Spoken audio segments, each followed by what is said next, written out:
Nice mansion, shame it doesn't make you less boring, he sneered at me that night, his voice dripping with mockery as he tugged his jacket back on. That was the moment I realized wealth couldn't buy loyalty. Money couldn't buy respect.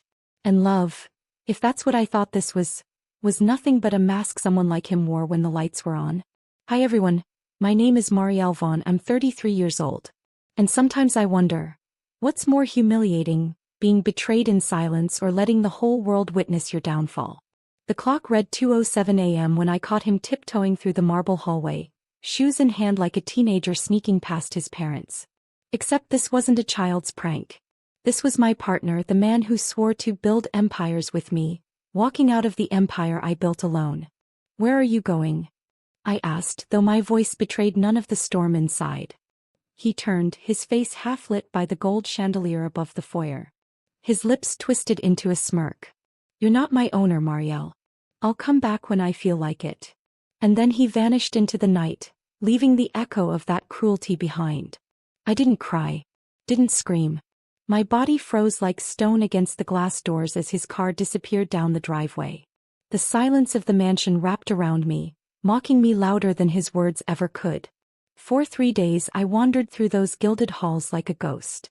The velvet curtains, the marble counters, the chandeliers, all of it looked grotesque now. Because what good was a palace if the king was a fraud? I stayed quiet. Nodded when my housekeeper asked if I was fine. Smiled politely at the neighbors who waved from across the gate.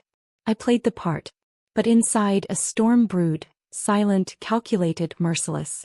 Because when he came back, strutting in as though the mansion was a hotel, someone else would be waiting inside. And it wouldn't be me. The stage was set.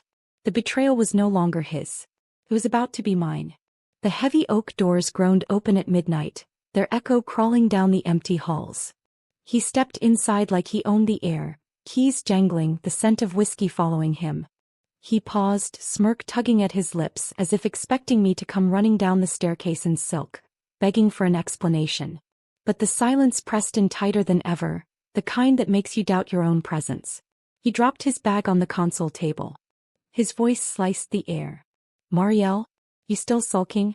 You know I always come back. That arrogance. That casual venom disguised as charm. My chest tightened, but not from heartbreak. No, it was the kind of fire that steadies a woman's hand right before she lights the match. The curtains swayed faintly from the draft, shadows stretching like witnesses. His steps echoed through the marble, dragging toward the living room. But it wasn't me waiting there. It was a lawyer in a navy suit, sitting calm, papers spread neatly across the mahogany coffee table. My lawyer. The man froze, his smirk collapsing into confusion. What the hell is this? The lawyer didn't look up. His voice was steady, professional, sharp. Mr. Cross, these are preliminary notices. You'll want to read them carefully before you speak again. I stayed hidden on the upper landing, my heart pounding like a drum against the silence.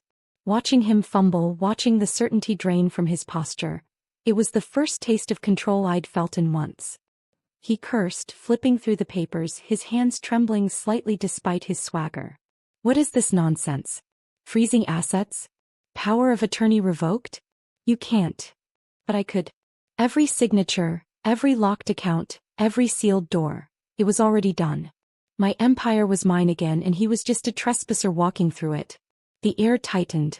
His voice cracked into something raw, desperate. Marielle, where are you? This is a mistake. I closed my eyes upstairs, inhaling that panic-like perfume. The silence I'd given him days earlier had finally become his punishment. And it was only the beginning. His footsteps thundered through the mansion now, no longer casual, no longer smug. Each slam of his heel against the marble carried panic. Marielle, he shouted, his voice ricocheting off the vaulted ceilings.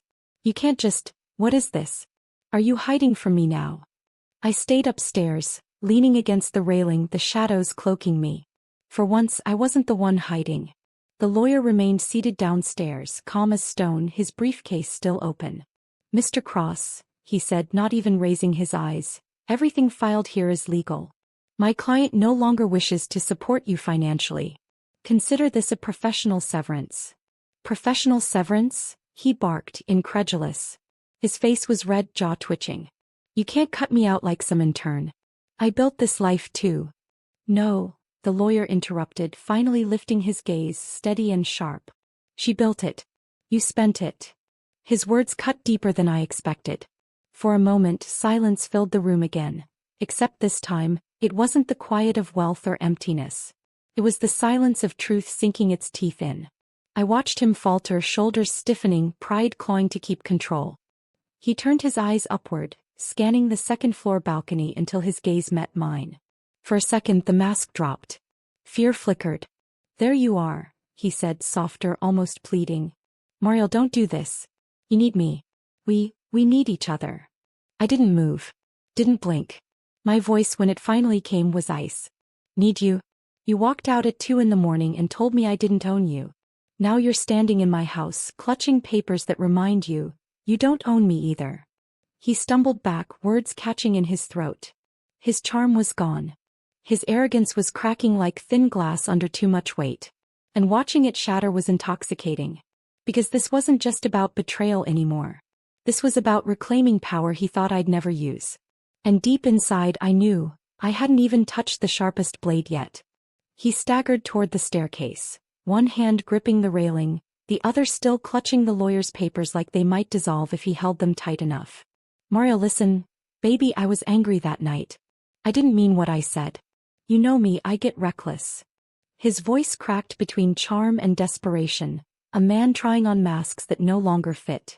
I descended the stairs slowly, each step deliberate, my heels striking the marble like a drumbeat. The air in the mansion was thick, heavy, charged. You didn't mean it? I asked, tilting my head. Because I remember every word. You said you'd come back when you felt like it. He winced, looking away. I was drunk. I didn't mean, Mariel, you can't throw all this away over one stupid night. My laugh was hollow, sharp. One night. You think betrayal has an expiration date? The lawyer cleared his throat, packing up his case. I'll leave you two to discuss. Mr. Cross, you have 7 days to vacate. Consider this notice formal. The front door shut softly behind him, leaving us in the vast silence of the mansion. Just me, him, and the echoes of everything unsaid. His bravado collapsed completely. He dropped the papers on the floor and stepped closer, palms out like a man surrendering. Please. You know I don't have anywhere else to go.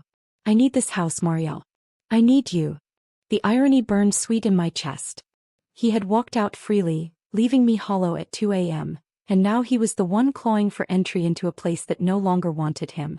I let the silence linger, savoring his unease.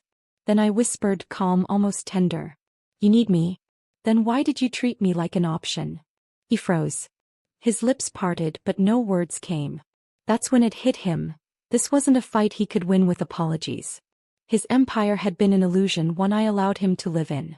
And tonight I was pulling the plug. And still he hadn't even realized, I had saved my sharpest revelation for last. He sank onto the velvet sofa, head in his hands, the weight of reality pressing against him like the chandeliers above. His voice was low now, cracked and unsteady. Mariel, you can't just erase me. After everything we've shared, after all the years. I cut him off, stepping closer, my heels sinking into the Persian rug between us. Years? You think time equals loyalty? Then tell me, where did you sneak off to that night at 2 a.m.? His head snapped up, eyes wide, pupils dilated like a cornered animal. What are you talking about? I smiled, slow and deliberate, the kind of smile that knows the blade has already pierced flesh. You weren't careful.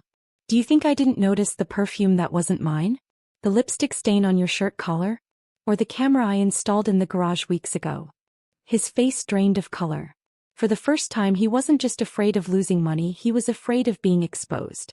I pulled a sleek tablet from the coffee table, tapped the screen, and there it was. A grainy video, him laughing with her in the shadows of my own mansion garage. Her arms around his neck. His words slurred with drunken arrogance. She thinks she owns me. I'll bleed her dry, then walk away. His jaw dropped. Mariel, no. Listen, it's not what it looks like. Oh, it's exactly what it looks like. My voice was calm, steady, lethal. And do you know the best part? This footage isn't just mine. It's already backed up, already prepared. He lunged forward, panic rising, sweat glistening on his temples. You wouldn't, please. You'll ruin me. I tilted my head, savoring the desperation in his tone. You ruined yourself. All I did was press record. The silence was deafening now. He leaned back, chest heaving, eyes darting as if searching for an escape in a room that had no doors. I had taken his money. I had taken his pride. And now I held the truth that could erase what little was left of him. But I wasn't finished. The most poetic cut was still waiting. The following morning, sunlight spilled through the tall windows, soft and golden, but it carried no warmth for him. He was still pacing the mansion like a prisoner, eyes bloodshot, hair disheveled. Meanwhile, I sat at the dining table, coffee in hand, tablet glowing before me. One tap. That was all it took. Within minutes, the video was no longer just my secret. It was the world's. Shared with the board members of my company, the charity donors whose money he had squandered at networking parties, and the socialites who once called him charming. His phone buzzed violently on the marble counter. First one call. Then 5. Then 20. His hands shook as he picked it up. Hello? No, listen, it's not true. It's taken out of context. He paused, face crumbling. Another call. Another voicemail. Another reputation burning. He spun toward me, wild-eyed, voice cracking. Marielle. You're destroying me. I sipped my coffee, unbothered, the porcelain cup steady in my hand. No. I'm showing them who you really are. You destroyed yourself. I just turned the lights on. He slammed the phone down, chest heaving. You don't understand. These people, they'll cut me off. I'll lose everything. My smile was faint, almost tender. You already did.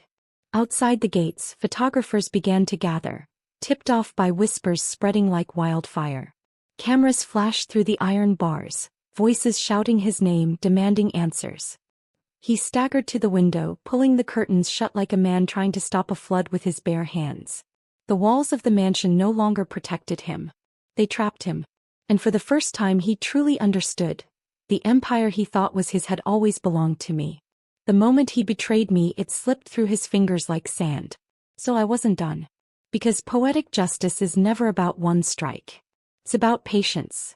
About watching a man crumble piece by piece until he finally sees himself for what he is. And soon, the final piece of my plan would fall into place. One that would leave him standing in ruins with no shadow left to hide in. The mansion could no longer contain the storm. By the end of the week, invitations had gone out for a charity gala downtown. A glittering event he once bragged about hosting by my side. This year I arrived alone. I wore a black satin gown, my chin lifted, every step deliberate as I entered the ballroom. Conversations hushed, then shifted, whispers rippling like fire through silk. Because everyone had seen the video. Everyone knew. And then he appeared. Disheveled in a suit that looked borrowed, skin pale under the lights. He scanned the crowd, desperate for an ally, but the people who once circled him now turned their backs. I didn't approach him. I didn't need to. The weight of silence was punishment enough. But when the microphone passed to me, I felt the room lean closer, waiting. I smiled faintly, calm, collected. Sometimes we think the people beside us are partners in building something lasting. But some only come to take, to drain, to mock what we've created. Tonight I stand alone. Not because I lost, but because I refused to keep feeding someone who mistook betrayal for love. The audience erupted, applause, gasps, murmurs. Every word was a scalpel, slicing his illusion apart in front of hundreds. I glanced across the room. His shoulders slumped. His glassy eyes blinked against the lights, like a man naked on stage. He tried to step forward, lips parting as if to protest, but the crowd's whispers drowned him. She caught him. He used her. Pathetic. His own reflection, once worshipped in this world, now stared back at him as nothing more than a parasite exposed. And yet I didn't gloat. I didn't scream. I only smiled, a quiet curve of lips, then set the microphone down. Because revenge doesn't need noise. Sometimes silence carries farther than thunder. He stumbled out of the ballroom that night, alone, drowning in the very shadows he once forced me to live in. But my story wasn't ending there. The last piece of justice was waiting, poetic, final, undeniable. The mansion was no longer his refuge. Within days, the locks had been changed, his access cards disabled, his name erased from every account he once flaunted. The man who once strutted through marble halls now drifted between cheap hotels, his friends gone silent, his charm worthless. One evening he returned. Not with arrogance, not with swagger, just a broken man standing at my gate. His clothes were wrinkled, his voice hoarse. Mario, please. Just one more chance. I stepped outside, the cool night air pressing against us. For a long moment I only looked at him, seeing not the man I once loved but the hollow shell betrayal had carved out. He reached for my hand, his touch trembling. Once it would have unraveled me. Tonight it was nothing but air. Mario, I'm sorry. I can change. I swear. I let him hold my silence, let him think there was hope in the pause. Then I lifted my gaze, steady and cold. You once told me I didn't own you. You were right. I never did. But here's the truth you never saw. You never owned me either. And now, no one does. His hand fell away, his shoulders caving in. The gate slid shut between us with a slow, deliberate finality, the sound like a judge's gavel. I walked back through my home, my empire, alone but lighter than I'd felt in years. The chandeliers glittered not as cages but as crowns. The silence no longer mocked me, protected me. And as I poured myself a glass of wine, I whispered into the quiet halls. Betrayal isn't the end. Sometimes it's the beginning. This was my freedom. My justice. My closure.